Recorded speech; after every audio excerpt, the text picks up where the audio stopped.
Atuse. Njali tuluma. Aludde nnyo enjali tuluma. Tagala kwalira nkoko yo. Ejidde.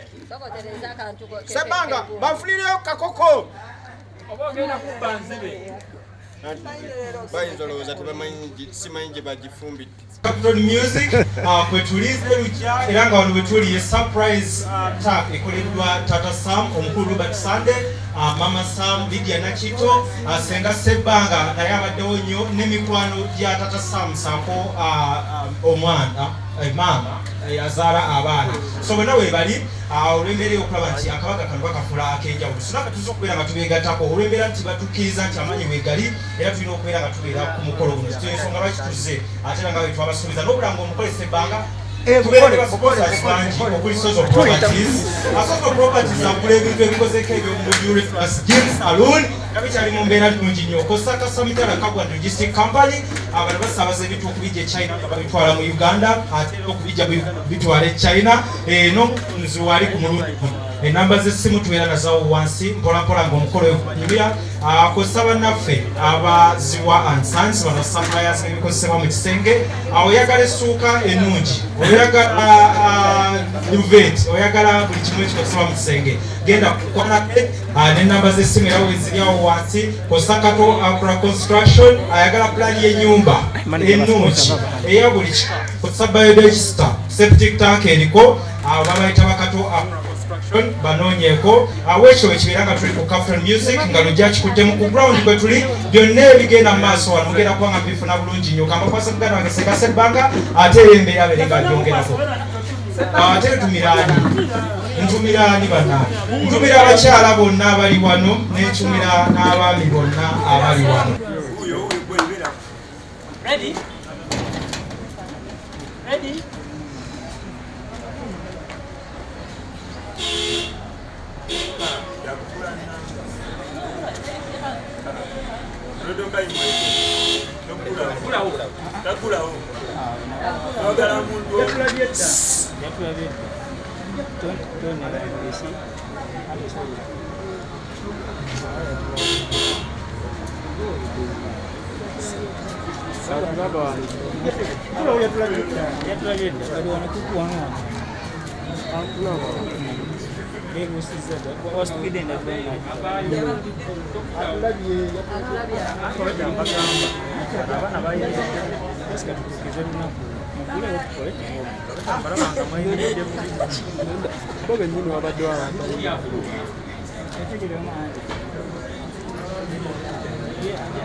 Surprise!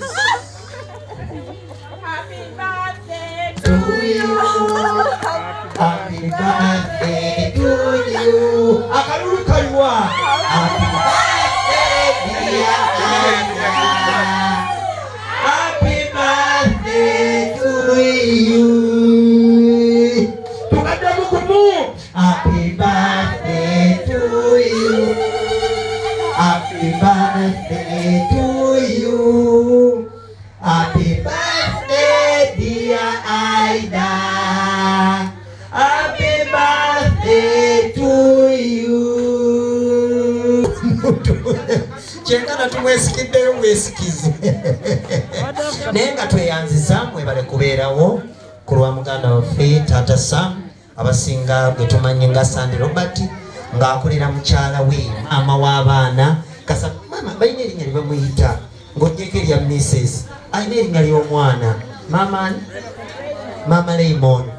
So bambi tweyanziza Taata Sam naawe nkuyigiddeko nange bwe naakulamba nga ggwe. So Sam ne munno omwana emumpitire oyo naye nga mukulinda bwakyusa naffe bwe tweteekateeka amalo twegattako then omukolo gwaffe tugutandike mu butongole. Omugole wuubirako ku bantu akasembayo bawuubireko akagala akalungi bwe kyusaamu kati mubisabu mukola bwoti bebi bwoti balumye lumya abayaaye Taata Sam naawe wuubako muyambeko munno birthday boy oba maze awo nyini we tugenda okufunira essala yaffe okuva owa muganda wange koze erinnya Pastor Pastor Joy.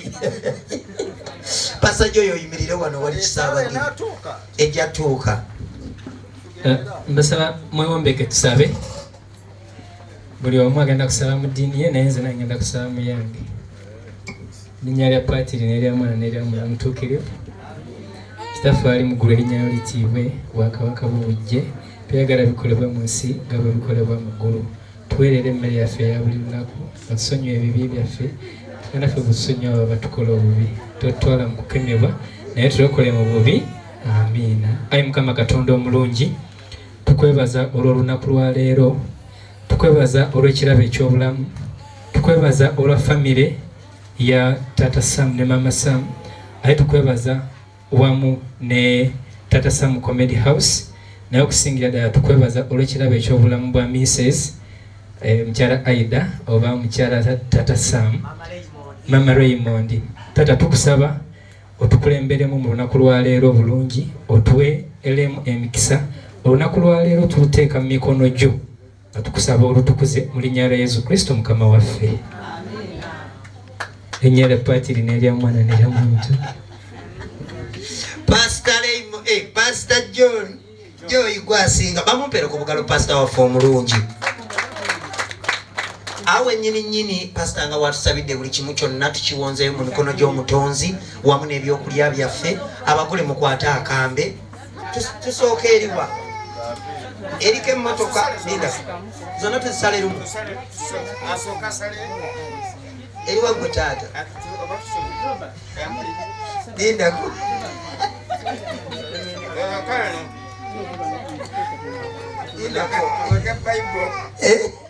Bible yensinze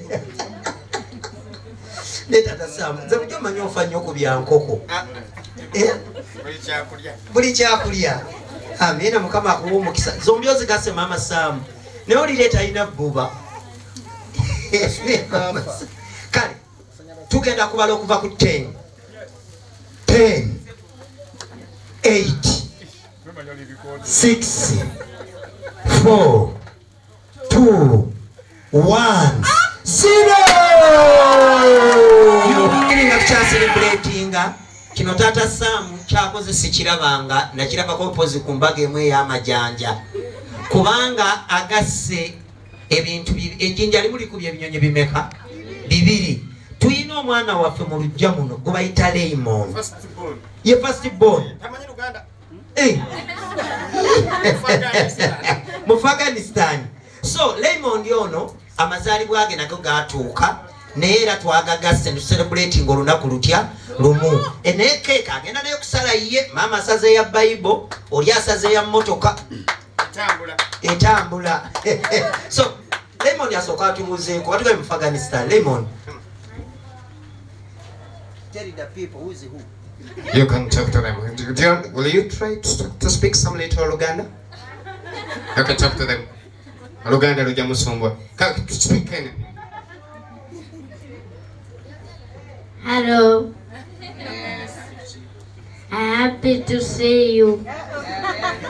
Shimala. Muganga tabana bigambo bingi. Basebanga balebesi banayogera. Kale, Lemon kwata akambe. Bamuwa akambe. Mumuyambeko mami ne daddy. Ne alinyeko mukatebe waggulu. Capital Music temulaba ku promotion Spark TV, NBS, ani Gospel Live, Celebrity Jazz, banaye chiri wano. Njagala yegunjini ayimiriye waggulu. Tata Sam. Bamulaba, tebamulaba. Ayimire mukatebe waggulu. Mumulaba. Kale. Tugenda mubalira ye kuva ku 5. 5 4 3 2 1 0 Raymond. Kale mbadde nsaba ndowooza baganda bafa bamawulire bali chapu mbadde nsaba tusooke kuwulira ku mwogezi ki omugole tandike no Asokaberi. Welisa. Na ule muye Elisa. Linda. Chejagala mama Raymond Koso. Cyabanya ngo twakakase. Bananga akadeke tuliko kabagole baffe abafuuse ensonga olunaku olwaleero birthday girl amne birthday boy bagenda kweriisaako ensi yonna ng'eraba taata muli live Capital Music yabataddeyo dda so ngabatwadde katono kati yesawa mulumya abayayi mama Raymond terera Tata Sam wadda Tata Sam na wamateeka mubagatte buna Rajaje amundi mulwadde oli mulamu tata oyina alusaasi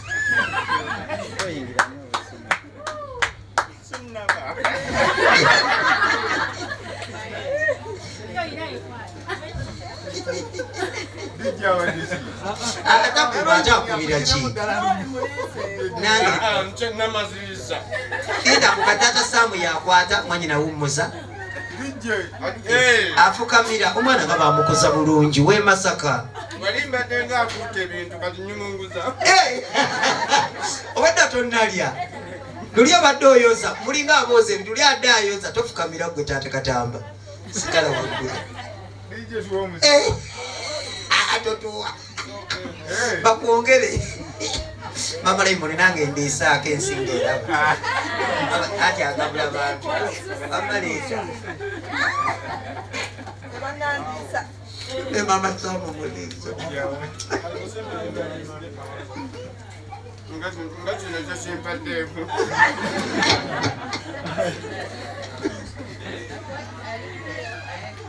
naye ekiri wano bannange neta na Samu era muliise mama Samu talina wafukamira bange musenyewe wewali wabeera tewali wagenda eri kubali sembe sonumwomba tompa nze nija kwekuba yogererako obugambo obuwoomerera mugembe binkuliisa oleme faajala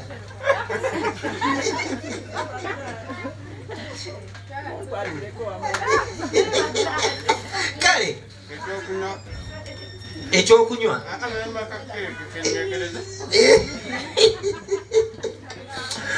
awe nyini abagenyi ndowooza abagenyi mama Samu yamba ku bantu baffe bano oyise mu bagenyi mpolampola kasabo bamaze okweriisa. Are you interested in upgrading your sleeping and bathing experience? Then Ziwa & Sons is the right spot for you. We sell blankets, bed sheets, duvet covers, bed covers, mattress protectors, mosquito nets, wardrobe, all closets, towels, bathrobes, pillows, traveling pillows, cushions, shoe rack, dyeing rack, and ironing boards. Buy all your favorite products online with comfort from your office and workplace, home, hostel, at a go from our website www.ziwaansons.com and have it delivered to your doorstep. Call us on 0705 364 749. Ziwa and Sons, where comfort and luxury is a pleasure.